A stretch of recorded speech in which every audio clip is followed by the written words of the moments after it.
Good evening, ladies and gentlemen. My name is Philip Howell. I'm the Chief Executive of Rathbone Brothers.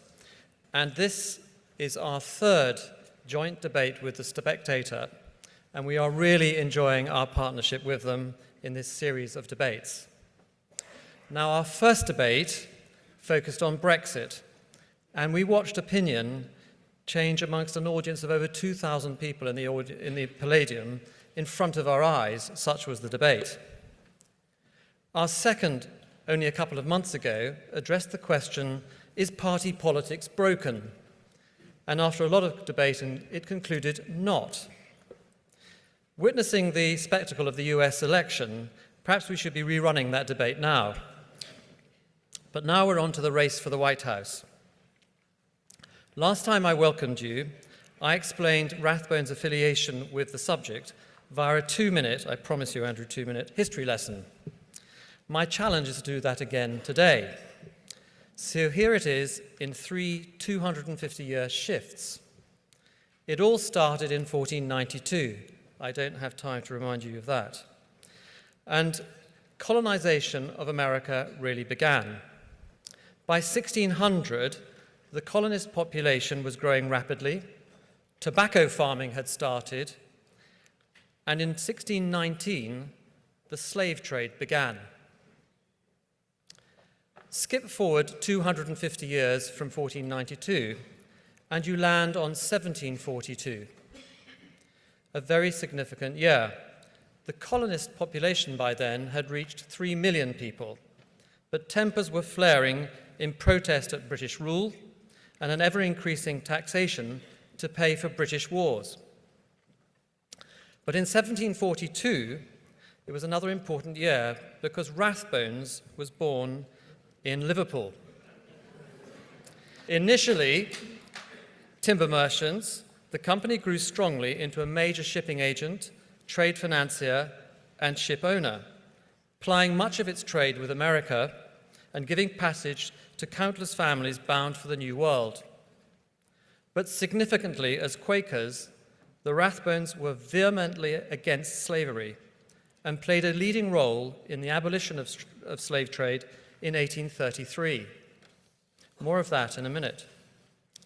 Skip forward another 250 years or so, and we arrive today. The American population has grown well over 300 million and is a giant in every dimension. Rathbones has also grown. We're now one of this country's leading investment management companies, independent, publicly listed, and looking after £30 billion plus of private client and charities' monies. A responsibility we take very, very seriously. America now plays an even greater part of our business life. We estimate that some 7 billion, or 20% of our investments, are directly invested in American companies or indirectly invested in companies exposed to the US economy. All of us here, with pensions and the like, are likely to have a similar exposure to the US. Clinton versus Trump brings very different economic and trade policy implications, and therefore, for us, very carefully needed decisions on investment strategy. As I finish this story, sticking to time for Andrew, I thought you'd be interested to know that Rathbones has retained the values and principles of our founding fathers. Witness the leading role we recently played in drafting the modern slavery bill, coordinating a lobby of fellow fund managers responsible for close to £1 trillion, insisting that the bill include provisions to ensure transparency of pay and conditions in supply chains of major companies. And the bill was successfully passed with that provision last year. Now, like our friends at The Spectator, we pride ourselves in sharing research and thought leadership that guides our investment strategies with our clients and friends. In your goodie bag this evening, there are the chocolates, but more importantly, you'll find 2 documents. Trade of the Century, which addresses the rise of protectionism in the US, but around the world as politics changes. And US versus Europe, a comparison of the investment opportunities. I really commend these as an easy read, rather essential read, thought-provoking, as you consider and watch the US election unfold. Please enjoy the debate, and thank you for joining us.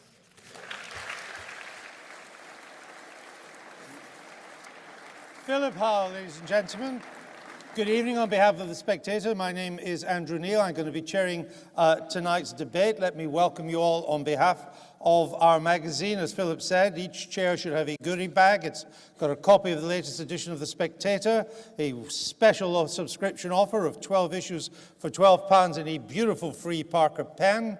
One of the bags hasn't got a pen because I nicked it from this one. Some chocolate, 2 white papers, and each bag also has a Cartier tank watch and a Van Cleef diamond pendant. Because we like to keep up with the Oscars. At least that's what I'm told. I can't guarantee it.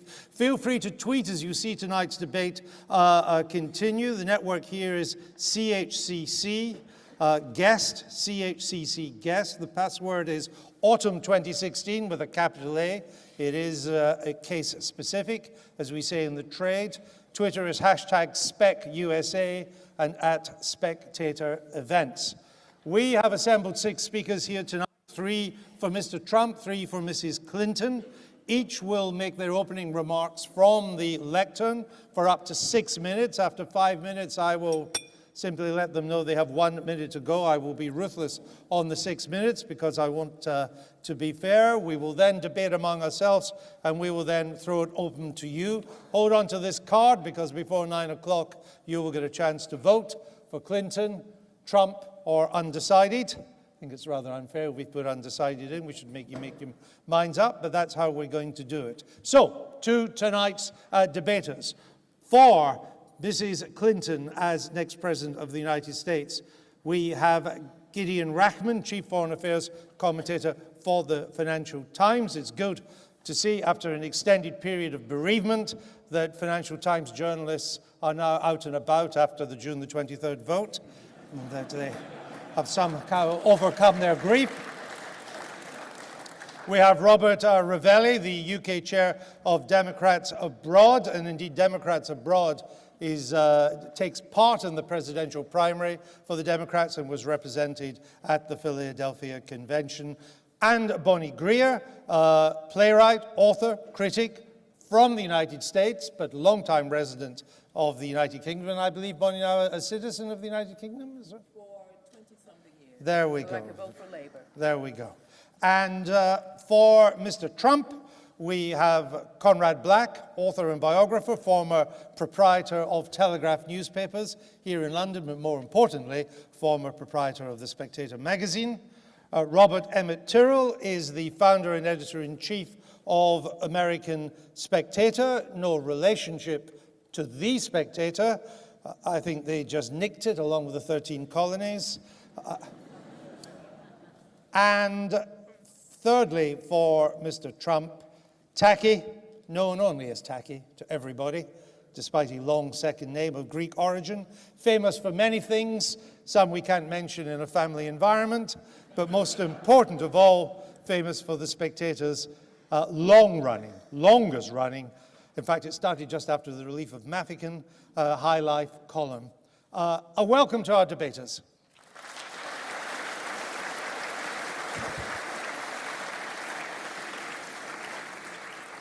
So, should the next President of the United States be Hillary Clinton or Donald Trump?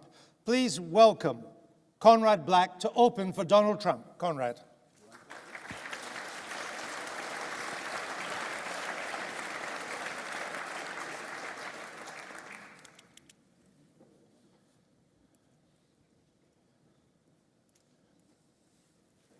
Thank you very much, Andrew. Looking out at you, I can see in your faces the envy you feel for me to defend the implacable cause of Donald Trump before a British audience, fortified as you are by the unfailing impartiality of the British media on the subject. Let us face facts. Donald Trump is the dream, the apotheosis of the typecaster's vision of the ugly American.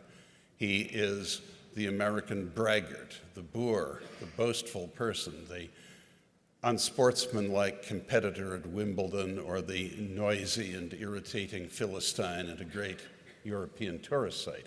That is the caricature, and like most caricatures, there is a slight element of truth in it. In fact, he is not a misogynist. He is a perfect equal opportunity employer. He was one of the best business associates I ever had. My American directors said, he's a scoundrel, hang on to your wallet. He came in on the old Sun Times building site in Chicago that we co-developed exactly on time, exactly on budget, a splendid architectural design acclaimed by the local authorities. And he had filled the place to the rafters with first-class tenants 6 months before it opened. It was a howling success, and I might add, in my legal travails, he distinguished himself by being an absolutely unwavering loyalist, and he's a loyal friend and a fine man, and his conversation personally is a good deal less coarse than Mrs. Clinton's. And he is a much kinder man to underlings and people in subordinate roles than she is. And I speak as someone who's not a Clinton basher. I'm very friendly and have been since he was the governor of Arkansas with Bill Clinton. And I know Mrs. Clinton not as well, but always cordially, and I have great respect for her. This is, however, as it has been widely described, in large measure a contest between an unfeasible personality and a candidate carrying a great deal of ethical and legal baggage. There is not, and I predict now before they've even started, with great respect to the other side, there is no argument to re-elect the Democrats to be the administration in the United States. No argument, and they're not going to make one. They are just going to do what the Democratic Party is doing, throw everything but the kitchen sink at Donald Trump, and he makes it easier because half of his campaign is a self-authored attack video on himself. But that doesn't mean it's true. Let's try a few of the issues. On the question, and I don't want to harp upon it, but on the question of the legal problems of the Democratic nominee, Peggy Noonan in the Wall Street Journal on the weekend referred to a businessman who's a Canadian, a friend of mine. Since she didn't name him, I will not either, but someone who recruited ex-President Clinton to help him buy uranium resources in Kazakhstan with a carried interest given to personnel of the government of that country in a manner that would not be acceptable in a Western democracy. Then that company, a Kazakhstan-Canadian joint entity, bought extensive uranium resources in the United States, which, because of national security legislation and the strategic quality of that resource, required the authority of the Secretary of State. My friend, the Canadian businessman, paid the Clinton Foundation $131 million, gave Bill Clinton $500,000 to give a 25-minute speech, and Mrs. Clinton signed the approval. I'm a capitalist. I have no problem with people making money. I don't think the taxpayers lost on it, and I have no standing to say that it offended the national security interest of the U.S., but it was a shabby business. And this kind of thing is not your tax fiddles in this country of MPs buying at the taxpayer's expense a birdhouse or deepening the moat at their country house. This is a sleaze factory, and it is a terrible problem, and the Clintons haven't come clean with it. They left office, negative net worth $12 million 16 years ago. It's $249 million positive. As I say, I'm a capitalist. I like them. I wish them well, but it does not take a morbid imagination to figure out that some of the influence peddling that has gone on has not been entirely appropriate for the CV of someone seeking the greatest office within the gift of any people on earth. On straight policy matters, Hillary, with her tax increases, will flatline the economy.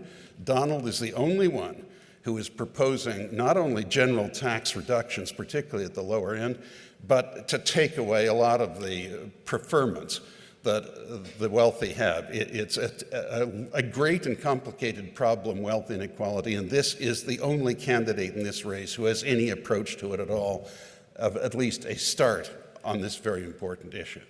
Let us talk about Benghazi. The American media have largely given her a free ride on this. The ambassador made 600 calls for help. She ignored them. She went to sleep. At the congressional inquiry, she said not of his death, but of the events generally. What difference does it make after this time has passed? And she subscribed to the Obama nonsense that it wasn't a terrorist act. It was because of some crank in the Western states producing a video hostile to the Prophet.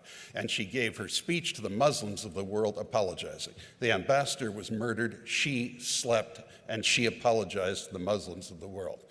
Won't do, won't fly. I will have to finish, I think, the rest of my argument later on. Is that it? Time. Conrad Black.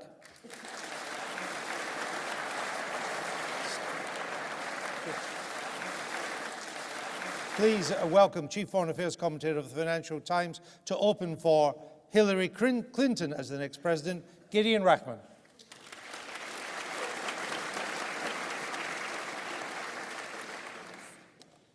So thank you very much, Andrew, and thank you, Conrad, for getting us underway.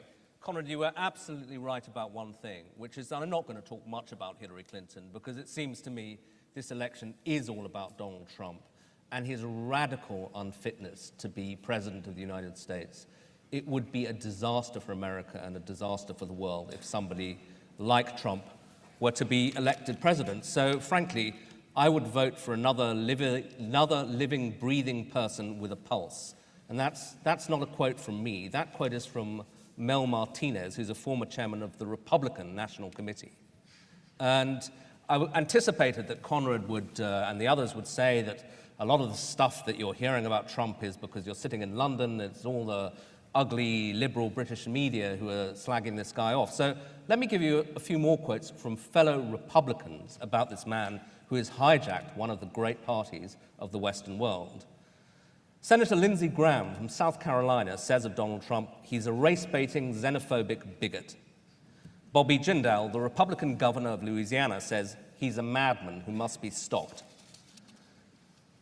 Hank Paulson, the Treasury Secretary for George W. Bush, said Trump represents ignorance, prejudice, fear, and isolationism.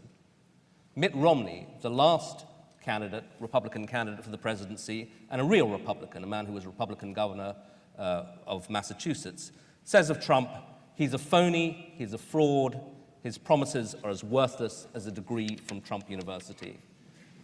Now that is a roll call of the Republican great and good who have been honest enough to say that something disastrous has happened to their party. And now it took this latest assault of misogyny but from Trump to take more of the Republican rank and file, finally Paul Ryan, to come out and break with him.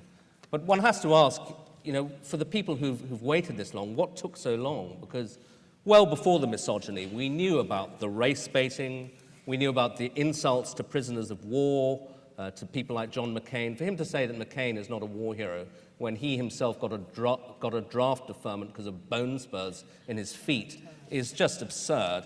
He then insults the parents of somebody who died fighting in the Iraq War, the baiting of Muslims and Mexicans, the suggestion that a federal judge was unfit to sit on a case because his parents were Mexicans, the organized fraud known as Trump University, which is just an appalling story. And the hints that his opponent, Hillary Clinton, might be assassinated, or the demand in the most recent debate that she should be imprisoned, the bullying, the boasting, the lying. I mean, this guy is a nightmare. You take your pick on which of it you most object to. For me, actually, the thing that really struck me was amidst all this plethora of extraordinary stuff, there was a moment that I thought, wow, which is when the Supreme Court Justice, Antonin Scalia, died. And Trump said, Scalia's a diehard conservative, and obviously this is a moment for the Supreme Court. And Trump implied that he might have been murdered by liberals. He said he was discovered with a pillow over his face. Now, this is the kind of crazy stuff you might hear at 2 a.m. on talk radio in Texas, and you'll think, who is this lunatic, and turn the dial off.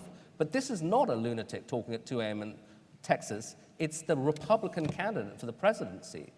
Spreading lies, spreading conspiracy theories. It really is and should be beyond the pale in democratic politics. And this is a pattern. He even suggested that Ted Cruz's father, it's so ludicrous that Ted Cruz's father was involved in the assassination of John F. Kennedy. He's now saying that the election, might be rigged, that the ballots will be stuffed. This is just stuff that denigrates democracy, that undermines democracy. You know, there have been many Republican candidates I could have voted for quite happily, but this guy, absolutely no way. But let me finally bring it back to Hillary Clinton, because she's also had a fair amount of mud thrown at her. You heard Conrad rehearsing some of the arguments made against her. This is a woman who has been investigated endlessly. The Republicans have been after her for a long time. When Trump threatened her with a special prosecutor in the most recent debate, she actually laughed, and I don't blame her, because she's had a few special prosecutors thrown at her. Now, there's a lot of mud, and if you throw enough mud at people, it sticks. But frankly, the kind of things that Hillary Clinton is accused of, even if half of them are true, are just as nothing compared to the stuff that Trump is guilty of. And, you know, I wasn't that crazy about Hillary Clinton. I've seen her campaign. I think she's okay. I don't think she's this disastrous speaker that everybody says. I don't particularly like the dynastic aspect of the Clinton family any more than I like the dynastic element of the Bush family. I think it's unfortunate.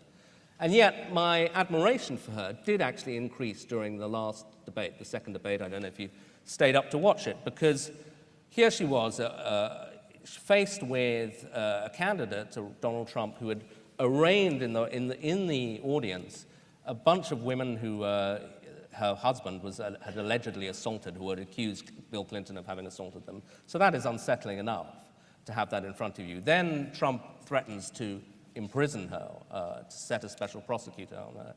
He kind of stalks her around the stage. He insults her. He lies. She remained absolutely cool. She never lost her temper once, unlike Trump, who was extremely easily rattled in that debate. And I thought, looking at that performance, her ability under that incredible physical, emotional, psychological pressure to remain calm, to think on her feet, not to lose her temper, to remain fluent, was highly impressive. And I thought, yeah, that's somebody who actually could be president, because somebody sitting in the Oval Office is under a kind of pressure we cannot imagine. They have to be able to cope with pressure. Trump shows every sign, with all these crazy 3 a.m. tweets, of being somebody who is incapable of controlling himself. Hillary Clinton that night in that debate, I thought, showed incredible coolness under fire. That is exactly the kind of quality that one would want as a president. Now, her great weakness is that if you look at if you look at the polls, Americans want change. Something like 60%, 70% of Americans feel that their country's on the wrong track. And it is true. It's hard to make the argument that Hillary Clinton represents change. Her husband attempted to do it at the Democratic convention, not terribly convincingly. But, you know, it is true that America needs change, perhaps. Certainly, you know, if Americans feel that, fine. But they do not need the kind of change that Donald Trump represents. He would be a disaster for the country, and frankly, a disaster for Britain and for the world. Gideon Rachman.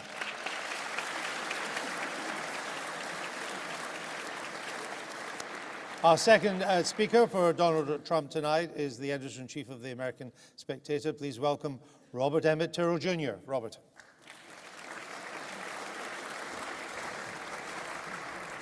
Well, I propose to talk about not things that Donald has said, or that I propose to talk about things that Hillary has actually done.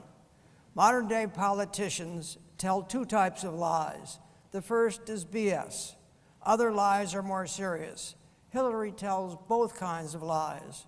All major polls in America confirm that the people consider her untrustworthy. Let us consider a sampling of those lies. Thanks to Hillary's private server, we know that the night of the Benghazi attack, she told her daughter the truth about the attack. To Chelsea, she said, "Our officers were killed in Benghazi by an al-Qaeda-like group." Before that, she had told the American people a bold-faced lie. She kept repeating it, that the deaths were caused by a video on the internet. She then later told this same lie to the parents of the fallen. There is not much debate about this. These are just a few of the lies Hillary has told in pursuit of the presidency. She has not only told an abundance of lies, but thanks to her server, the lies have been preserved, like the DNA on Monica Lewinsky's dress. The lies have been preserved. Hillary served up an illuminating concatenation of such lies this past summer when she lied in her testimony to the FBI. She was repeating the lies that she uttered months before when she talked to Congress. And she would repeat these lies before the American public. All these lies were discovered thanks to her server. Hillary's server will prove to be for Hillary what Monica Lewinsky's DNA bespattered dress was for Bill Clinton. To wit, high-tech evidence that the Clintons are inveterate liars. The Clintons lie when they don't have to lie, and they tell an enormous lie, an enormous whopper, when a little white lie would be perfectly acceptable. Her earliest statement to the American people about her server was in March 2015, and it was a lie. She said that she had used a home server so she wouldn't have to suffer the inconvenience of carrying more than one digital device. In testimony before Congress, FBI Director James Comey said the statements were untrue. Comey said she used multiple digital servers. Shortly thereafter, she lied again when she talked to Fox News and said that Comey had agreed with her that her testimony was truthful. It was not, and he had not said that. For some 20 years, Hillary has complained that she has been the victim of a vast right-wing conspiracy, but that does not explain her ordeals with the FBI. She has had run-ins with them repeatedly. It began in the 1980s. It continued in the 1990s. It came to a boil in 1997 when Congress asked the FBI Director, Louis Freeh, "Have you ever experienced anything like the FBI's experiences with the Clintons?" Freeh said, "Actually, I have, during my 16 years investigating organized crime in New York City. Thus, I am not the first to liken Hillary to a career criminal. From her server, we know that she mishandled intelligence documents, exposing information to foreign powers and leading to the death of at least one agent. She commingled her foundation's work with the State Department work and concealed it. Director Comey said she lacked the sophistication to discern classified information from unclassified information. He called her behavior extremely careless, and she would be president. With her foundation, she and her husband have built a vast fortune in a very short time, using pay-to-play tactics. They have made an estimated $230 million since leaving the White House. No first family has ever accumulated so much money so fast from so many donors, foreign and domestic. Today's vanishing emails were preceded in the 1980s and 90s by vanishing documents from the Clintons' Whitewater deals and from the Rose Law Firm. Nor is Hillary's mingling of her foundation work with her State Department work without precedent. Recall, if you will, Clinton's renting out the Lincoln bedrooms for fundraising purposes. Then there is Hillary's role with bimbo eruptions. It is not just that she participated in harassment of countless numbers of women, from Juanita Broderick, who says she was raped in 1978, to Monica Lewinsky. A little-known fact is that through the years, Hillary has hired private investigators to terrorize and discredit Bill Clinton's women. 1 minute. Few people in America are going to defend Hillary's truthfulness. Instead, the Clintons and the mainstream press seek to discredit Donald Trump. If he is elected president, he is only accused of BSing. If the American people elect Hillary, They are electing a person who has already lied about serious matters dealing with national security, conflict of interest in financing her campaign and her foundation, and the treatment of Bill's women. If we elect her, we are electing a politician who has publicly lied and obstructed justice. She has already operated above the law. Now she will be the law. Thank you.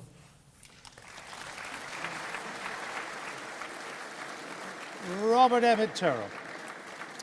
And our second speaker tonight to speak in favor of Hillary Clinton is the UK Chair of Democrats Abroad. Please welcome Robert Ravelli. Yeah, I know.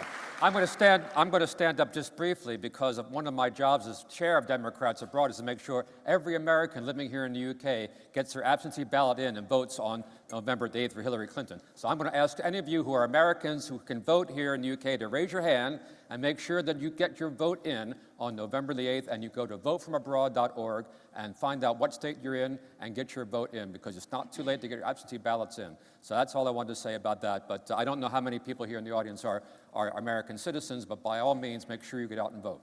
That's all I want to say standing up. Now I'm going to sit down and tell you the rest of the story. Now, one thing I do want to just say in response to what you just heard, I'll just say an oft-quoted quote, is that, you tell a lie enough times, it becomes the truth. And that's all I'll say about that.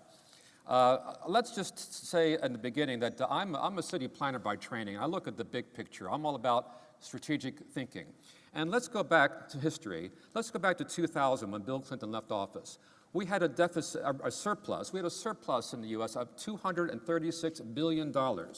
We could have paid down the national debt by 2015. But then a certain person named George W. Bush added $5.89 trillion to the national debt. And when he left office, we had over $1.4 trillion in deficit. Now, I'll tell you how, I'll mention to you a famous quote that Ronald Reagan once said: "Are you better off 4 years ago than you are today? Are you better off today than you were 4 years ago?" And I would say the same thing. Are we better off as Americans today than we were in 2007 when George W. Bush left office in early 2008? President Obama has reduced the deficit by $492 billion, and he is a Democrat, okay? Now, I want to just say that because I think we have to understand, are we better off today as Americans than we were 8 years ago? Yes, we are. Because, do we want to continue to go on that same path? Yes, we do. And how can we do that? We can do that because we can elect Hillary Clinton as our next president. We need to continue the policies that the President Obama has initiated in the last 8 years, relating to climate change, relating to health care reform, relating to LGBT rights, women's rights, civil rights, immigration reform. We cannot do that if we do not continue those policies and bring Hillary Clinton into the White House. And let's also talk about what her qualifications are. Now, she is the most qualified candidate out there for this job. She is cool under pressure. As Gideon said, I mean, if you look at that last debate, she was thrown all kinds of stuff by Donald Trump, and she remained calm, cool, and collected. I want to have that kind of quality as my president, and I think those of you in this audience would feel the same way. We as Americans living here in the UK, we are very much concerned about foreign affairs, foreign policies. And we are attuned to that much more than maybe Americans living at home in the USA.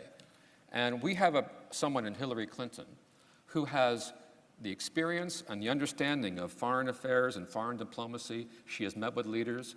She has met with Vladimir Putin. And she knows what he's all about. So I want to have a president who has a great understanding of foreign affairs and foreign diplomacy. And Hillary Clinton does that. And we also have to remember the Republican Party, as a member of Democrats Abroad, as a member of the Democratic Party, representing the Democratic Party here in the UK, we have to remember, what do the Republicans stand for? What have they done? They have had control of Congress for the past 6 years out of President Obama's presidency. What have they done? What have they tried to do? What have the Republicans been able to accomplish when they were in office in 8 years under President George W. Bush? They raised the national debt. They didn't do anything. They didn't do anything to make America better. They have always been, and have been in the last 8 years during Obama's presidency, the party of no. President Obama came into office saying, yes, we can. Democrats said, yes, we can. The Republicans says, no, you aren't. That's what they said. They said, no, you can't. No, you're not going to do this. And in spite of all that, we were able to get the Affordable Care Act passed, and we've been able to make a lot of reforms in spite of the Republicans saying no, no, no. We need a strong president in Hillary Clinton, and we also need a Democratic Congress. And hopefully, with the way the poll numbers are going at the moment, we may well be able to recapture the Senate again, and that will be a huge, huge benefit. We have a Supreme Court justice to fill. The Republicans have said they're not going to do anything about it because they don't want to see that position filled. So we need to have the Democratic-controlled Congress. We need to have a Democratic-controlled Senate. And with Hillary as president, I think that will make things move a lot better. So I just would like to just say in conclusion that, are we better off than we were 8 years ago? Yes, we are.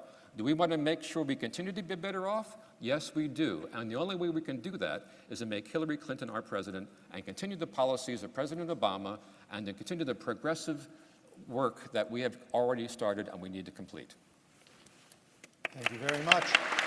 Robert Ravelli.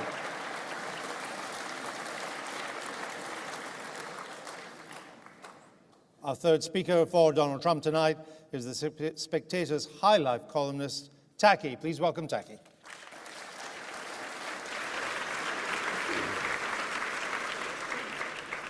Thank you. Now, I told a whopper the other day in my column, look, I took all these notes. I came over to, you have to bear with me because I just landed over from New York. And New York is fun this time of year. And I had sort of I wrote these notes just before I got here. The plane was full. Anyway, the only reason I would be against Hillary, because in a fight between a man and a woman, I would probably always take the side of the woman. But in the first debate, which I turned on and then turned off, I heard her say she attacked Trump on the $10 million he accepted from his father. Now, as far as I know, there's nothing wrong with taking money from your father. And it was $10 million. I mean, a great English aristocrat like Sir Philip Green couldn't even build a small boat for $10 million. So I thought that was a cheap shot because she's taken money, obviously, from very honest people like the Kuwaitis, the Saudis, and the Qataris, and of course from a pedophile like Jeffrey Epstein, sorry. I got my Steins wrong. But to take money from your father is bad, and I took that personally to tell you. Now, what my worthy opponent just said, I've flown over from New York to tell you that we already live in the world that he wants, the Hillary world. It's a world where investment banks treat people fairly. It's a world where there's no Islamic terrorism, and it's a world where people like Robert Mugabe are seen as cuddly old men. Just as the Camerons, the Blairs, the Cleggs of this world have done, Hillary thinks it's perfectly acceptable to insult and demean vast tracts of the electorate. 40 million people, maybe 32 million to 35, 40 million people of the electorate will vote for Trump in 2 weeks. Take or give a few million. And yet these people, Hillary is called deplorables. Well, you know, I think it's pretty piss poor to call poor white people who work for a living deplorables, but that's how she is. So when you say that George Bush put up the $1 trillion, yes, he did. But I was never for George Bush, and I was never for Iraq. This is the gang that we all call within the Beltway in America, in Washington. This is what I'm against. This is what Trump represents, a break from the same old game, the Blairs, the Clintons, the Bushes, just like you say, they go down, pretty soon we'll have Chelsea. But anyway, but let's for a moment discuss the unprecedented, malicious, and venomous coverage by the media, starting with the grotesque New York Times, of the Donald's candidacy. Now, I love reading the Times because it really gets your blood going in the morning. Nicholas Kristof is a man who hates white people in general and white men in particular. He has ridiculed and dismissed statistics that show that white men have borne some of the worst effects of globalism and the Great Recession and still suffer from the largest shortfall of jobs. Kristof just tees off every week on how awful the white working class men are. Then comes my favorite, Roger Cohen. He's the best.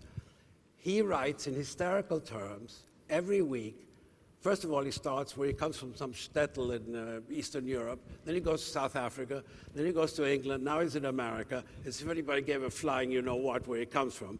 And he finally, last week, he called Trump a Hitler clone. Now, he wrote, and I quote, "If Trump wins, God forbid, it will be like Hitler's victory in 1933. I thought the Führer, for once, played it fair in 1933. He actually won the election. Now, well, he wrote it, I didn't. The other one I liked was a New Yorker, which prides itself for its cultural superiority. And there's a man called Hilton Als who called Trump a crude man just after he was called by the magazine, not by Hilton Als, about the crudeness of Trump. He writes, Hilton Als writes, Amy Schumer, for 20 minutes, her 20-minute description of how foul her vagina smelled. Now, how can that be? Trump is crude, but Amy Schumer is not. That's another one about the objective press. Despite the relentless and daily assaults on Trump by 85% of the media, he has managed to stay close in the polls. And that's where my friend Sid, the scumbag Blumenthal, comes in. That's the October surprise where it was revealed all those tapes the NBC had already. They pretended that it was leaked to the Washington Post. It wasn't leaked. They just wanted to pretend they're neutral, gave it to the Washington Post, which of course published it. And this was the October surprise to make sure that Hillary carries the female vote. Now, although Hillary has a PhD in lying, Blumenthal has a doctorate in spreading disinformation and dirty tricks. I just don't know. Let's be open. The Clinton group decided from the start to delegitimize parts of the electorate as sexist, racist, xenophobic, homophobic, and morally deformed. That's near 40 million people who are sexist, racist, xenophobic, homophobic, and morally deformed. The news media went along. Just yesterday, the New York Times produced an entomologist who described Trump as an insect, but worse. Now, what kind of journalism is this? 1 minute? Right. Now, actually, after the Spectator, the greatest website in the world is called Taki Mag, run by my daughter, who's there. And today it ran an article saying the system is rigged. Immigration started by Teddy Kennedy in 1965. He's the man who let a girl drown and then pretended he wasn't there and died as father of the house 40 years later. And the other one that proves that system is rigged, that 85% of the media is democratic. This was written by Buchanan. So the very same people who told Ann Coulter last week to kill herself are shocked of Trump's bragging, those shenanigans he pulled about touching girls. Anyway, that's all I have to say.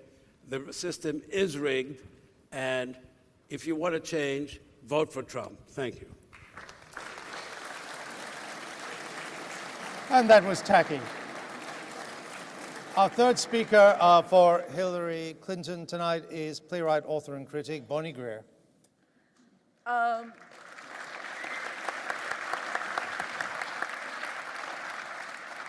Let me raise this up a little bit. I'm like you, probably sick and tired of hearing about people's business. I'm really interested in policy. I'd like to vote for a president who has some and maybe a few credentials. This isn't a reality TV show. This isn't The Apprentice, you're fired, okay? I would just like to hear some So let me give you Hillary's credentials, and then you make up your own mind, okay? I don't know anything about this other mess. Hillary and I are contemporaries. I've followed her almost since I was a teenager, watching her. We were both born in Chicago. I was born on the south side. Hillary was born up on the north side. My dad was a factory worker. Hillary's was a conservative, and he was a business owner. Hillary made her journey. She was a Goldwater girl. I was definitely a Lyndon B. Johnson person. Goldwater, they had a little, I remember one of the things they had was Goldwater used to show nuclear weapons. That's what's going to happen if you didn't vote for him. Sounds like somebody else we're talking about today. It can only happen if Goldwater was the only person who could save you. Well, Hillary moved over from that to the civil rights movement. She graduated. Trump goes around saying she's never made a success of anything in her life. She graduated at the top of her class at Wellesley. She graduated at the top of her class at Yale. She, in fact, Trump was deferred from Vietnam 5 times because of his heels. She decided to work for Marion Wright Edelman, great civil rights leader, and she worked for the Children's Defense Fund.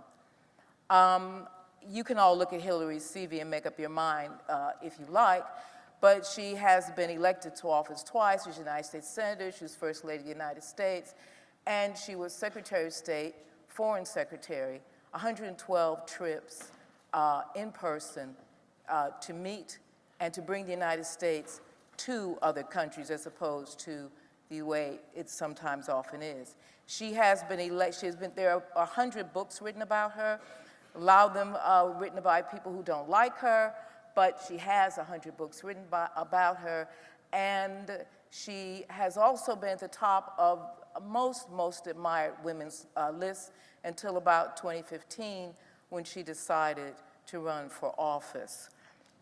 She has been endorsed by almost every major paper in the United States, including papers that are conservative-leaning, and the only papers that's endorsed Trump, as far as I know, I could be wrong, my opponents will correct me, is one called The Inquirer. If you know anything about movies, you'll remember that that was also the name of another demagogue's paper, one Charles Foster Kane. Trump is an extinction event for the United States of America. Nobody doubts that. Anybody who says that an election is rigged threatens the republic. No one has ever said this before. I don't think so. Again, my opponents will correct me. And the man who wrote the book on rigging elections, a Republican, by the way, said that it was impossible, pretty much impossible, because the way the system of the United States is set up. So what is this man trying to do? What he's trying to do is what the President of the United States said today, whine, because he's lost. He wants the people of the United States to believe that their election is rigged. And funnily enough, all the swing states, the ones he has to win, are run by Republican governors. So are they throwing their candidate over the bus? In fact, a lot of them are. They're running a mile from this man. And why are they doing it? Because he is just about, as one of my colleagues said, destroyed one of the great parties of the Western world, and they can't wait. They can't wait until he's defeated. I know Republicans, in fact, who have told me they not only want Donald Trump to lose, they want him to lose big so they can get their party back. This man has insinuated that an American presidential candidate should be assassinated by insinuating that there's a Second Amendment solution. And I'm a Cold War baby, okay? I have never heard a presidential candidate cozy up to Russia like this man. A lot of Republicans are spinning at this alone. We can talk about personal things with Donald Trump. I don't want to talk about him at all. He doesn't interest me. You've only got 1 minute anyway. Okay. But the man is a threat to the republic. His numbers are going down. He's lost women because women have sense. And the best thing that can actually happen is that this man is defeated on November the 8th, and then he can start Trump TV, which is what he really wants to do. Thank you. Bonnie Greer.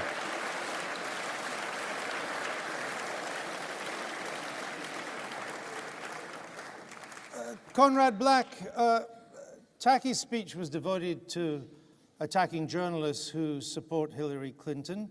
Robert Emmett Tyrrell's speech was 100% devoted to attacking Mrs. Clinton, and your speech was 90% devoted to attacking Hillary Clinton. Is that all you've got? Just attack the other side and nothing to say about your own candidate? You're asking me? Yes. No, I'll get there. Hold on. If you want to chair this, bid to be chairman of the Spectator, you can take over. Until that unlikely event, I'll handle this debate the way I choose. Are you now reduced simply to smearing Hillary Clinton? If you're asking me, I must object. I did get into policy. I compared their tax policies and I supported Donald. That was the 10%. I went a little farther than that. My concern on the policy side is that she will enthrone political correctness. The Democratic Party is bound hand and foot to the teachers' unions, which in the United States, as elsewhere, including here, have destroyed the state education system. Donald Trump is promising very constructive methods to incentivize improved education, support charter schools. On Obamacare, she is doubling down on it.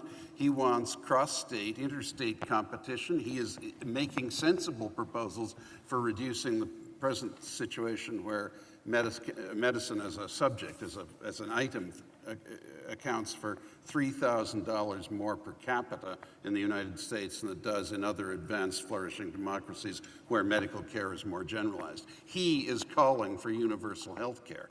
Donald Trump is calling for that. He is, by the way, not the person he's presented as, but we don't want to argue out each of these points. What I want to do, if I may, just in one sentence, Of course. It's a bit rich, Robert, to talk about things getting better and the deficit reduction by President Obama. That's after 6 years of trillion-dollar annual deficits. The accumulated deficit of the United States after 233 years of independence when Obama was inaugurated has been doubled in 7 years to produce 1% economic growth and a 15 million person reduction in the workforce. But where I do agree with you, Robert, is on this, and Gideon also, is on this business of the Bushes and the Clintons. George Bush Sr. is the only president since Theodore Roosevelt who's had sons with a political aptitude. Bill Clinton's the only president since Franklin Roosevelt who has a wife with a political aptitude. These aren't dynasties. What's happened is, for 32 years, 1981 to 2013. I don't want another speech. No, it's not a speech. It's a sentence. No, it is actually. It's a sentence. I thought you were going to ask him a question so we could get the debate going. Well, let me make my sentence. Then Make your question. Okay, here's the question. In the 32 years ending 2013, one member of the Bush or Clinton family held one of these jobs, president, vice president, or secretary of state. They're just passing these jobs around amongst themselves. The Bushes are supporting the Clintons. And my question of you, Gideon, is do you, leaving the identity of the candidate out of it, do you not have some respect for the fact that Trump is a complete outsider, has taken over a party, and is not complicit in 20 years of bipartisan misgovernment? Outsider, but there are a lot of outsiders. I mean, I'm an outsider. It doesn't mean I'm qualified to be president. You've got to look at something beyond just wanting any old person who isn't part of the political establishment to be president. I mean, Conrad and I think agree that there is something unhealthy about the Clinton-Bush kind of revolving door, but Trump is such an extraordinary figure, and I don't mean that in a positive sense, that it's just unacceptable. And actually, we got the shout from the guy out in the audience, talk about policy. I mean, Hillary Clinton does talk about policy a great deal, but she's a kind of detailed person. She's not a radical. She's prepared to go into the weeds of what you do about addiction policy, what you do about fixing Obamacare. These are detailed, technical stuff, and frankly, they're boring to the American electorate, so it doesn't get much play. But she is somebody who is extremely conscientious. I've spoken to friends of mine who are diplomats who work with her at the State Department. They were professionals, they weren't Clinton people. And the one thing they will say about her is she really works. She reads the briefing documents. She's conscientious. Does anybody believe Trump would do that? Robert Ravelli, you asked the famous Reagan question of 1980, are we better off? Reagan's question was, are we better off than the 4 years before? Your question was, are we better off than since Mr. Obama came to power? And you answered in the affirmative. How can that be when average real wages haven't moved since 2006? Well, I would argue that if we look at the economic catastrophe that occurred when the president took office, we are now at the point where the number of people receiving unemployment is at its lowest level since 2000, and the applications for unemployment is at an all-time 40-year low. Yeah, but I'm going to push you on this because that's not a measure of living standards. The measure of living standards is real wages, and real wages haven't moved under President Obama on average. So in what sense can ordinary people think that they are better off, as you claim they are, than 8 years ago? Well, again, you look at the depth. This was the deepest recession since the Great Depression of the 1930s. We have a huge mountain to climb to get back to where we were. And the fact that we've gotten this far in the short amount of time that we have, you said they were better off. The extent. Do you accept that by average real wages, that is actually not the case? I don't understand. I didn't hear your question. Well, I mean, you're talking about unemployment, you're talking about we had a terrible recession. All of that's true. But you said that people were now better off than they were before Mr. Obama became president. And on the most important metric of average real wages, that's not the case. So I'm asking you if you would like to reconsider that statement. No, I wouldn't, because that is only one part of the bigger picture. As I said, you have to think strategically here. There's a big picture out there, which is the total economy. The total economic performance of the economy today is much better and is significally improved since it was in 2009 when Obama took office. And look at the unemployment figures now. It's under 5%. But that's it's almost at full employment. Because 15 million people have left the labor force. We can parse numbers all we want, but the fact of the matter is the economy is 100% better than it was when Obama took office. And look, you know, 100%. Well, look, maybe 100 is a little too extreme, but let me just say the economy is better off today than it was in 2009. And I think that in of itself, given where we were in 2009, is a huge accomplishment. And given the fact that we had a Republican-controlled Congress for the past 6 years who have tried everything they can to stymie anything that Obama has tried to do. All right.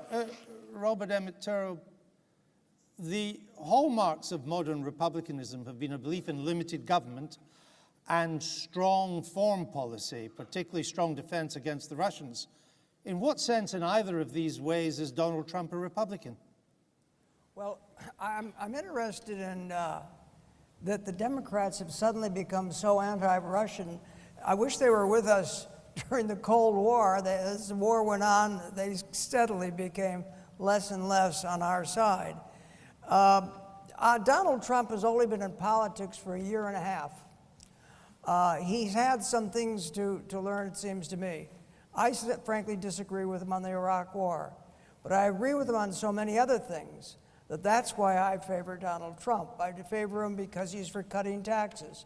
He is for limiting government, and we have enough, I think, good, solid conservatives around him that they will impress on them the supply side point of view. So that's what I think is the alternative. I mean, but you haven't done that yet, have you? Well, we've only had a few weeks, a few months. Yeah, but you haven't got much time. You might be in the White House quite soon. Let me make a point. The reason I emphasized lie after lie after lie, because she, in putting herself above government, is a threat to the rule of law in America. That's far more important than to say that Donald Trump uses bad language. Okay. Do you think Donald Trump lied when he called Trump University a university? I think what? Do you think Donald Trump lied when he called Trump University a university? Well, he lied no more than Hillary lied and Bill lied. All right. Bonnie Greer, why do you think Mrs. Clinton deleted 30,000 emails? I have no idea, Andrew, to tell you the truth. Does it not concern you? President Bush deleted a couple of 100,000 himself. I have no idea why. Doesn't that concern you? No, to be honest with Really? you, no. And I'm much more concerned with what she's going to do for the country. She is interested in building the infrastructure and taking young people away from paying so much college tuition so that they can get into the workforce and get an education. That's what interests me. We can go through all of her emails and see how much, what kind of risotto she made, or whether she's going to take a yoga class with Chelsea, but no, frankly, I'm not. But we can't go through a lot of her emails because they're deleted. Well, that's all. Well, the President George W. Bush deleted emails as well. Gideon Rachman, do you have any idea why she deleted all these emails? No, I mean, I'm with Bernie Sanders when he said in the debate, I'm sick of hearing about your damn emails. Who cares? I mean, the most exciting stuff in this was, it was so banal. It was stuff like, where are we on the gefilte fish was one of the rather peculiar emails that were sent out there. I mean, I think I'd say two things about the emails. First of all, the reason all this WikiLeaks stuff is coming out now is because the Russians have hacked the Democratic National Committee. And the fact that Trump is completely unconcerned about it, indeed delighted by it, indeed seems to be actually coordinating his talking points with the Russians, is absolutely extraordinary and should be commented upon more. But secondly, the thing that strikes me about these emails is how incredibly banal they were. I mean, I thought there would be... Well, that may be because she deleted all the interesting ones. Yeah, well, look, I've got 30,000 emails. I wish I could delete them all as well, Well, I'll show you how to do it afterwards, then, if you like. I'm going to get the audience in a minute. We'll put the lights up. But just as I do, till we get some questions from the audience. Conrad Black, Donald Trump has no faith in NATO. Indeed, he's described it as obsolete and expensive. He seems to think Mr. Putin is not a bad chap at all and has no worries about the Ukraine or Crimea or even Syria with what he's doing there. And he is against free trade. In what way would a Trump presidency be good for Britain or Europe? Andrew, I think that on the matter of NATO, what he said is that many countries aren't pulling their weight. He accepts that Britain pays the 2%, Poland pays the 2%, and one of the three Baltic countries does. He said it was obsolete. Yeah, it's obsolete as it is now, but he does not want to disband it. He wants other countries to pull their weight, not for the U.S. to pay an inordinate amount of the bills. Secondly, I think Britain, since it is not a freeloader, can actually heartily concur in that. Secondly, on Putin, this business of suggesting there's some collaboration between Trump and Putin is just nonsense, and that came up quite clearly in the second debate, which incidentally, everybody who watched it and the great majority of Americans concluded Trump won resoundingly. And really? The second debate he won easily. It was a big win. That's not what the polls said. But, I don't agree. You were looking at different polls. Well, actually, I looked at all the polls.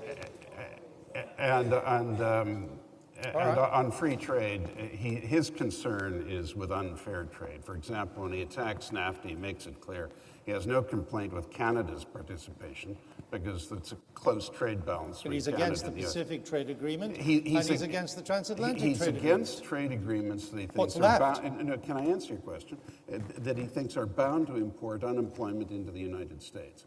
So in what way would the transatlantic trade agreement with the EU import unemployment to the United States? I believe that he would be perfectly amenable to a transatlantic trade agreement that he was satisfied would result in increased reciprocal trade and not just an increased balance of payments deficit for the United States. That's his grievance with Mexico. And on the immigration issue, which is related, let us remember 12 million unauthorized people were allowed by the American political class to enter the U.S. without anybody saying anything about it. And Donald Trump was the first person to raise the point seriously. All right, I'm going to move over to the lectern so I can see the audience. Put your hands up and we'll get some microphones to you. Who's got a question? Can we put the house lights up a bit so we can see? It's very hard for the audience, for the panel, not just to hear, but to see. The lady there in green. Could you tell us what your prediction is for November the 8th? Who's going to win and by how much? Well, who do you want to answer that? One from each side. We haven't got time for everybody. I didn't hear it, I'm sorry. Who do you think is going to win? Well, you think Clinton's going to win? Well, I don't think she's going to win. The polls say she's going to win. Anything can happen, but she's getting states like Arizona and All right. Utah, possibly Utah. Okay, we just want to know, do the Trump side think Mr. Trump is going to win, Taki? No. You don't? I don't. Okay. No, I don't. That's honest. Robert? You're asking me who's going to win? Yes. Well, I follow the LA Times. The LA Times says Trump's going to win. Very well. I didn't know you were such an avid follower of the liberal press, but never mind. Conrad, who's going to win? Hillary has the edge, but it is not over. Not over, but Hillary just a bit, but still not. Right, yeah. All right. Yeah, Let's have another fairly question. narrow. Over on that side of the room, there's a gentleman there. Keep your hand up. We'll get the mic to you. Let me see this side here, and there's a person right back there. We'll come to you second. Keep your hand up. Yes, sir? I wanted to ask which candidate is more suitable for Wall Street. I'm talking about investors and basically stocks. Thank you. Who's the good candidate for Wall Street, Bonnie Greer? Well, Wall Street says Hillary Clinton is. They said that if Donald Trump is elected, they're going to have to take out risk premiums. And every day that she rides in the polls, they're very happy. So Are I you guess that's the comfortable answer. that Hillary Clinton is the candidate of Wall Street? Am I comfortable with Yes. it? Not necessarily, no. But she is. That was the answer. You asked, I told you. Is that true, Robert? I think that, Hillary will surprise everyone because I think that she has a democratic platform which is for looking at how we're going to make the American economy better and how we're going to make the middle class work better. And if that means tussling with Wall Street and getting in the, not agreeing with Wall Street, I think that's a perfectly good thing. Why wouldn't she release her speeches to Goldman Sachs?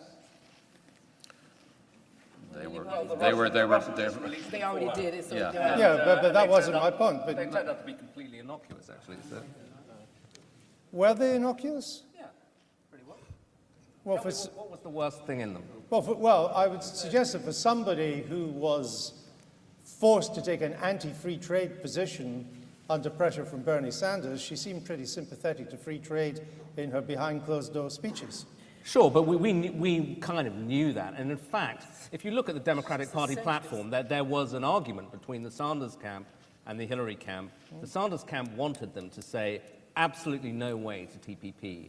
And she refused to get that in the Democratic Party platform, which is a pretty clear clue. But she's ruled out the Pacific Trade Partnership. No, she hasn't ruled it out. She said she'll come back and change it. Oh, I And see. then She'll they'll change vote. her mind once No, she's won. but the point is she has never said she wouldn't do that. She said she's unhappy with it as it's currently written. But when it was first drafted, she described it as the gold-plated standard of free trade agreements. Look, I agree with you. There's a lot of politics. No, I'm just there. asking questions. No, sure. Look, she was Looking for answers. She was running to be president against Sanders, for whom this was. And she moved. Yeah, she moved. That's what All happened. right. moved her, Gentleman yeah. over there. That's what politicians do. This is a slight expansion on the previous question. Which candidate would you say is more likely to counteract the unfettered special interest money in politics? All right. Which candidate is more likely to deal with the unfettered special interests of money in politics? Would that be fair enough? Fair enough? Yes. Hillary supports a constitutional amendment to repeal Citizens United, the Supreme Court decision that has created this mess that we're in right now. So yes, I think that goes without saying that she will do all that she can to do that. And again, if we have a Democratic-controlled Congress, we can do that. But right now, the Republicans have no interest in dealing with the Citizens United decision because it helps them. Who would like to reply to that? I'm sorry, but we're here to tell the truth. I mean, I told the truth, but I think you can't say that Hillary, excuse me, is in the special interest the way, well, we won't go into details. Come on. The only one who, the only one who will say no to special interests, in fact, is Trump. He's not my favorite candidate, but I know the one thing, you vote Hillary in and you'll have special interests and nothing will change. Andrew, may I make a point? Yes, Robert, briefly, and then we'll get some more questions. Why is none of our colleagues here on the left concerned about her ongoing lies? I mean, are they willing to expect a candidate who lies, who obstructs justice, and has a 25 to 30-year record of lying and obstructing justice? No, we got that from your speech. I got the lying. I got the bit, I think, that you think she's a liar. Gideon, would you like to deal with that? Look, I mean, I just can't remember all these lies she's meant to have told. It's kind of bizarre. But I mean, the idea that she was in some way connived at or covered up the deaths in Benghazi. She had 11 hours of testimony before Congress. I just cited. Yeah, it was Well, nonsense. why? It's You absolute think nonsense. I'm lying? Do you think she didn't attack those children, those parents of the? Did you think she didn't? You think she didn't lie to the American people? Look, she had 11 hours of testimony before Congress. You answer my question. Did I lie? Did I make that story up about her Bonnie Greer? responding to him? Look, if we're going to talk about lies, Yeah, exactly. I'd like to see your evidence. You don't have any evidence. All right, so let's let it stand. This side doesn't mind a No, politician don't let it stand, who lies Gideon. and obstructs Don't justice. let it stand. People will let things stand as they see Oh, all fit right, all without right. you defining it. Yeah, there's a lady down in the front here. Let's get a microphone here. And there's someone right up at the back. So someone right up at the back there and over there too. Yes. This is for Robert Ravelli, sorry. I'm a member of Democrats Abroad, but I'm really troubled with a few points, and I haven't voted yet. I've lived here since I was 10. Let's have the question.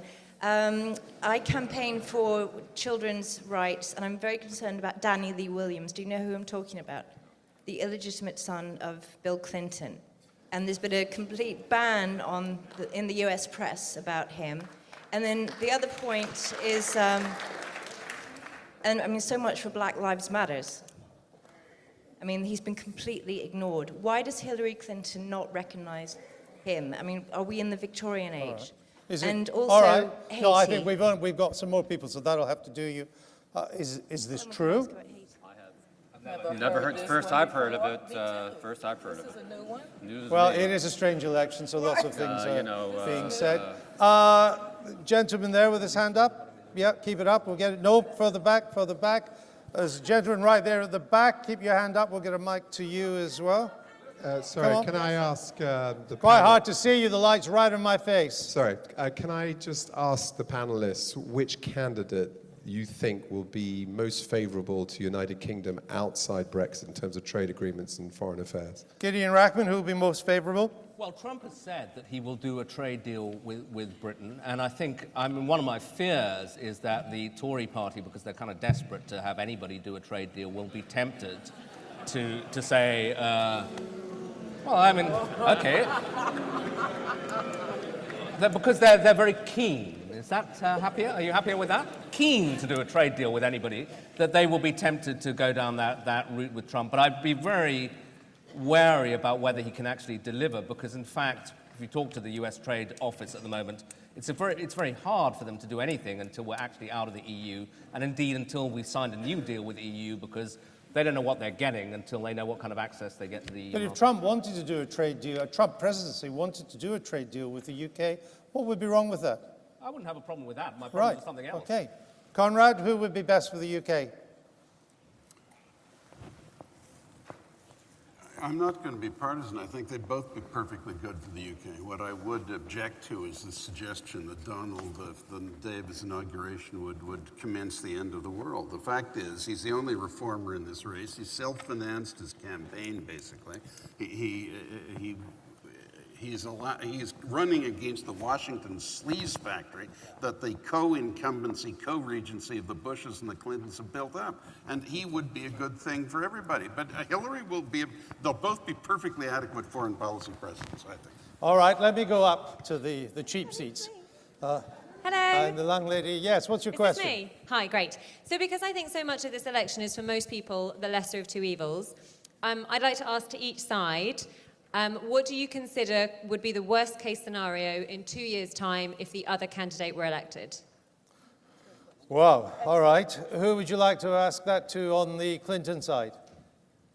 You can only have one. Yeah, Bonnie. I think that we will have most of our sort of international relations will be done over. We'll have a wall, first of all, in Mexico, and we'll also have a situation in which the President of the United States will be buddied up with one of the strongmen of this world, Vladimir Putin. I think it would be very bad for this part of the world, very bad for the United Kingdom. Okay. Also, he will have caused a great division, even more so in the United States, between the different ethnic groups because of his stance in calling people names. He's a big name caller. Okay. Can I just say briefly, I mean, the obvious and worst case scenario is a nuclear war. I mean, Donald Trump would be in charge of America's nuclear arsenal, and this is a man who is not capable of controlling himself. Well, you think he might, instead of tweeting at 3 in the morning, he might press the other button? It is not, I think it's unlikely, but it's not inconceivable. You'd like it to be more than unlikely, wouldn't you? No, look, all I'd say is I think the question that Hillary Clinton has legitimately raised is this a fit person to be in charge of America's nuclear arsenal? And obviously not.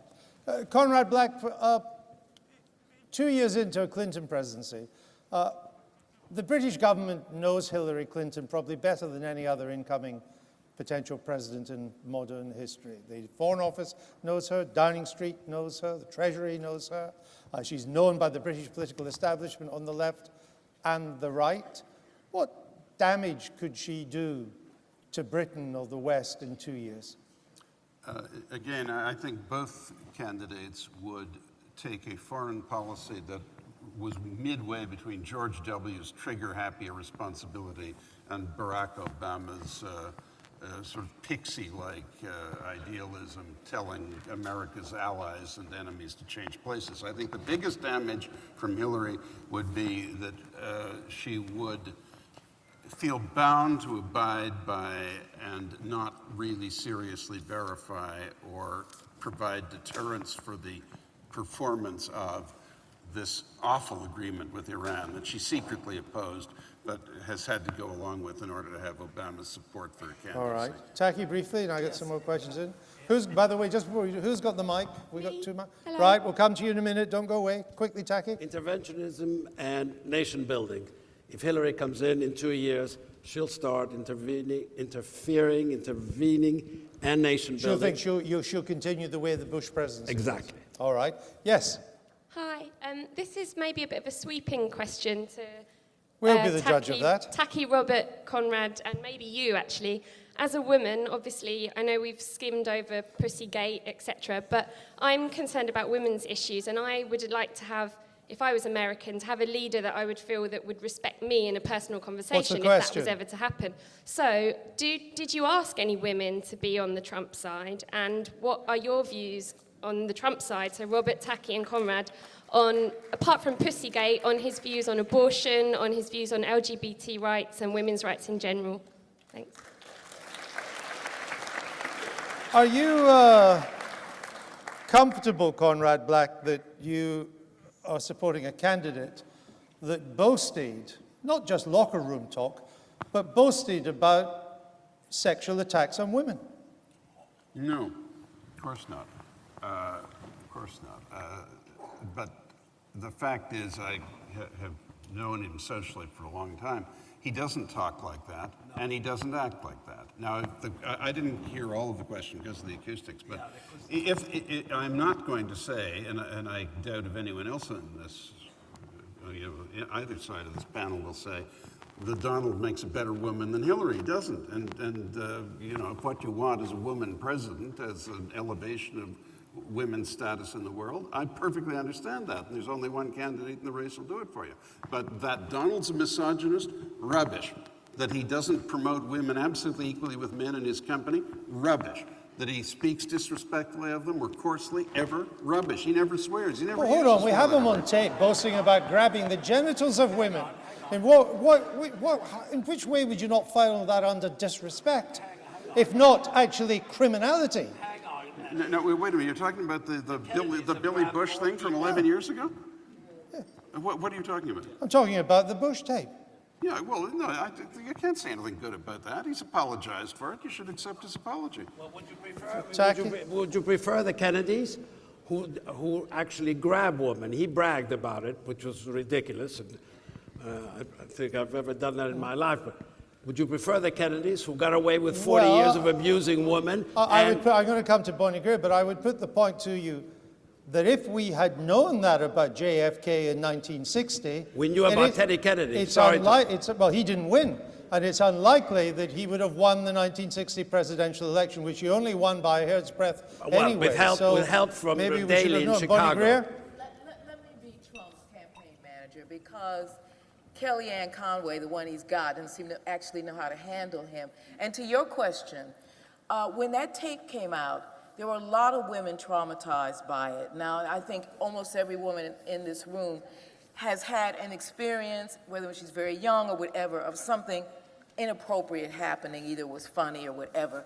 A lot of women were traumatized by it. Now, what all Trump had to do, and he didn't do it, was apologize. He didn't apologize. What he said was, if it offended anybody, I'm sorry. And then the next breath, he goes into saying, well, implying that these people didn't look good enough for him to hit on.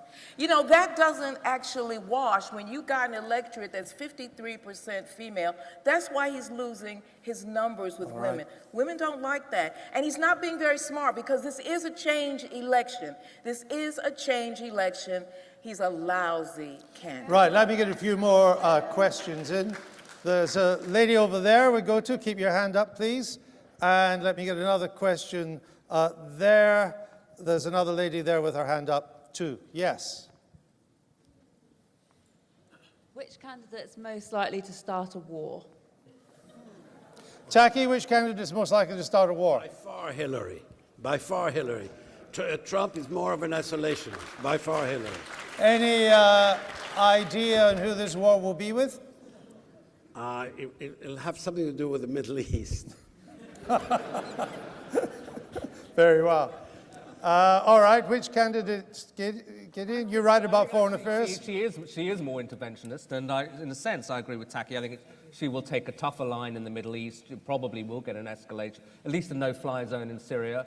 And that is a risky course. But if you can't simultaneously say, oh, Obama's been a wimp, but we don't want Hillary to be tougher. She will take more risks. I mean, am I right in thinking that Hillary Clinton is more hawkish than President Obama? Yeah, I think so.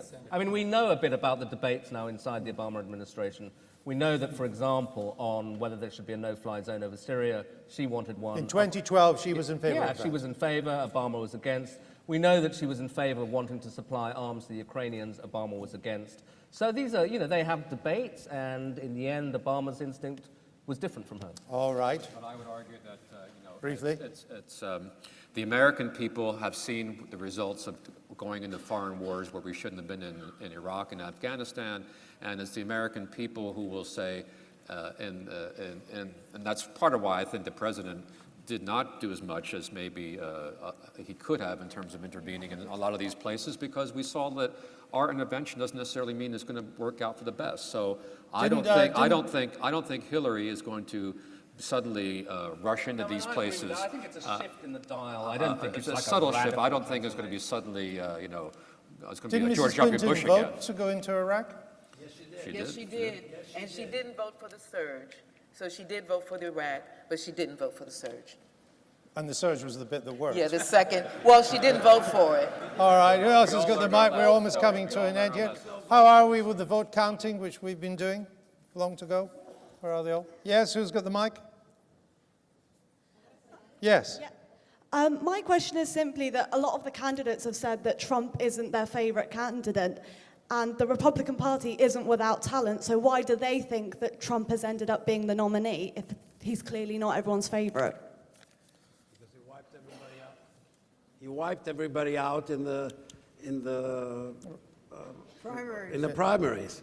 I mean, they call it democracy. We in Greece had selective democracy, and it worked 2,500 years ago. But Conrad Black, I'll just finish up with this question for you, coming off the question the young lady answered. Is it not the case that if the Republicans had a mainstream, relatively moderate Republican candidate like a Reagan or an Eisenhower, even a Nixon before Watergate, even a Governor Romney in 2016, that the Republicans would be heading for victory and the White House? Yeah, I wouldn't assimilate Mitt Romney, who faced in all four directions on every issue, to three outstanding presidents who won immense majorities. But the phenomenon of this election is it is not possible to imagine either candidate winning until you consider the alternative.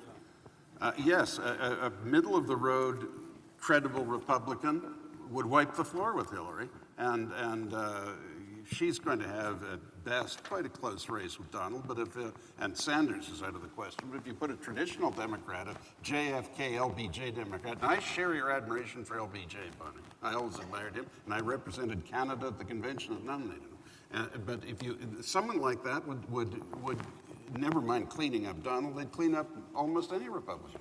All right. No, there's a gentleman up there who looks like he might jump if I don't ask him to question. Have you got the result? Right, we'll get the result in 1 minute, but here we go. Yes, I'd just like to expand on this question of interventionism. I mean, it's slightly played down. I mean, Hillary not only voted for the Iraq War, she was a major architect of the Libyan debacle and the catastrophe. Right, what's the question? The question, and also, of course, she voted for Gaza. Yeah, what's the question? 3 times.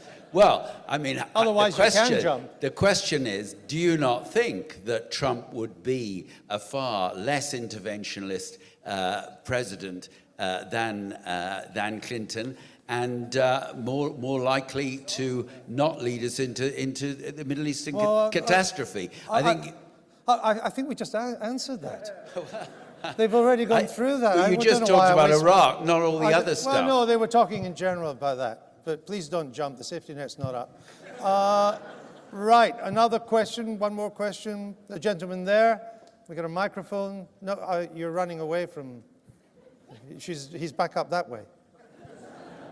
Keeps you fit, working for the Spectator. Keep your hand up. The gentleman there, straight ahead. No, not there. Straight back there. Keep your hand up. Just there. Now I'm out of breath. What do you, this is to the Trump side, how do you think if Trump wins by a margin that the Democrats will stab Hillary Clinton in the back and blame her for everything? Well, isn't the truth, Taki, that if Trump wins big, Hillary Clinton will no longer matter, period? In the unlikely event he wins big, Hillary is... Over. It's over, yeah. It's curtains, finished. Isn't that the case? End.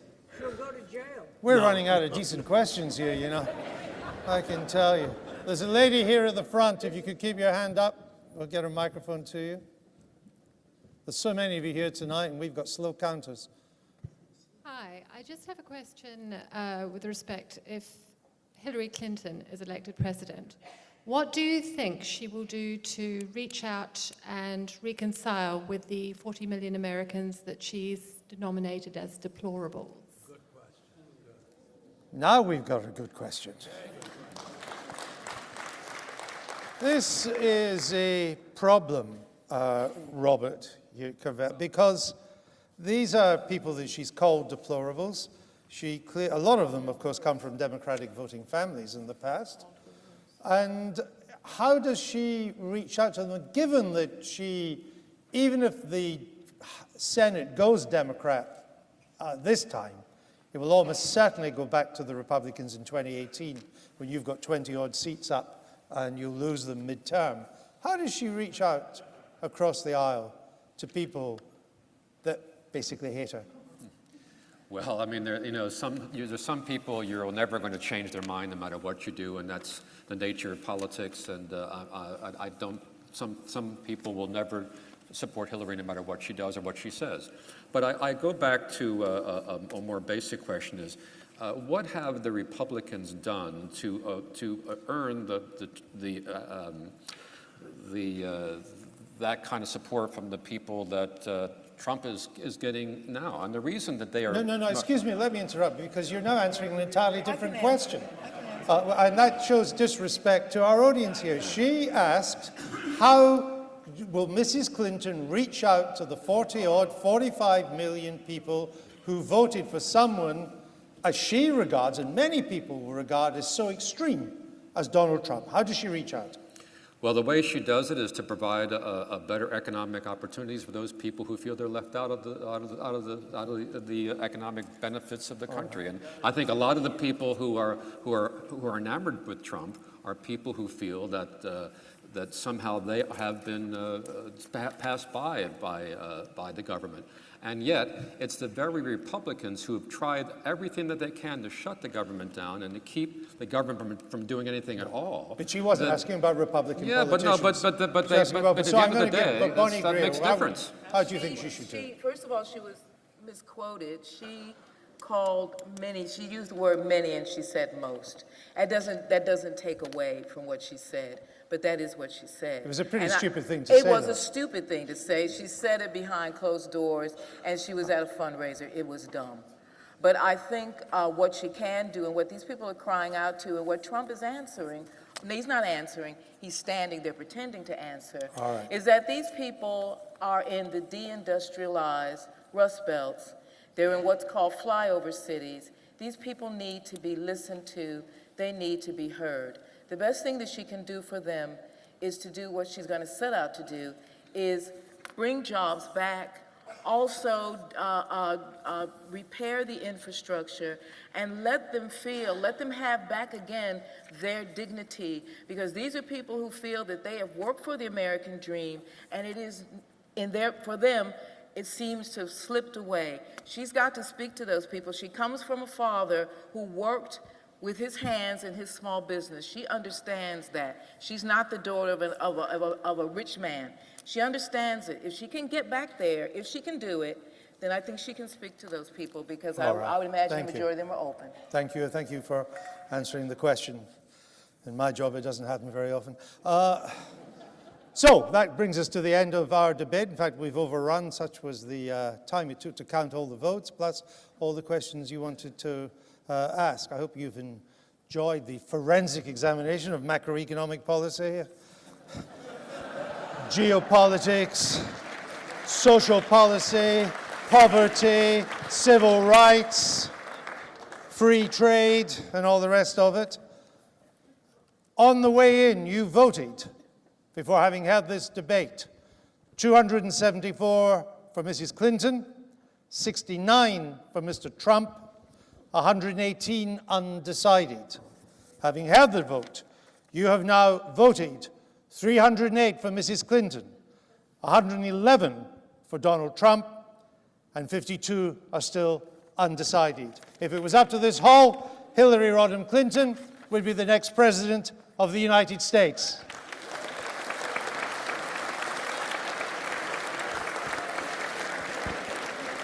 Ladies and gentlemen, thank you for being such a great audience and so many numbers for coming out tonight. Before you all dash, please, a big round of applause for our great debaters.